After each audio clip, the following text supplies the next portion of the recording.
รับម្ចាស់ជីវកម្មដែលកំពុងតែស្វែងរកជាមួយនឹងម៉ាស៊ីនភ្លើងកម្លាំង 500 kVA ដែលជាប្រភេទក្បាលម៉ាស៊ីន Cummins ស៊េរីឆ្នាំ 2024 នេះគឺជាប្រភេទម៉ាស៊ីនភ្លើងកម្លាំង 500 kVA ដែលជាប្រភេទម៉ាស៊ីនភ្លើងមួយទឹកប៉ុន្តែស្អាត 98% នៃសភាពម៉ាស៊ីន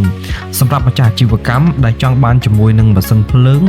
លក្ខណៈអាជីវកម្មយកទៅប្រើប្រាស់ផ្ទះសំណាក់ផ្ទះល្វែងមន្ទីរពេទ្យបន្ទប់ជួលបងប្អូនអាចមកមើលជាមួយនឹង model មួយនេះបាន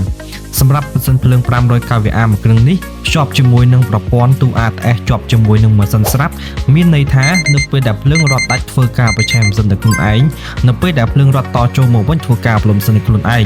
ម៉ាស៊ីនភ្លើងមួយគ្រឿងនេះនៅពេលដែលអតិថិជនជឿពីខាងក្រុមហ៊ុនទៅខាងក្រុមហ៊ុនក៏មានការធានាជូនដែរគឺធានាជូនរយៈពេល 3 ឆ្នាំទៅលើសេវាកម្មជួសជុលនិង 6 ខែទៅលើគ្រឿងបន្លាស់ថែមទៀតសម្រាប់អតិថិជនដែលបានជឿជាមួយនឹងម៉ាស៊ីនភ្លើងកម្លាំង 500 kVA មួយគ្រឿងនេះខាងក្រុមហ៊ុនក៏មានការ free ដឹកនិងតម្លើងជូនអតិថិជនដល់ទីតាំងផ្ទាល់តែម្ដង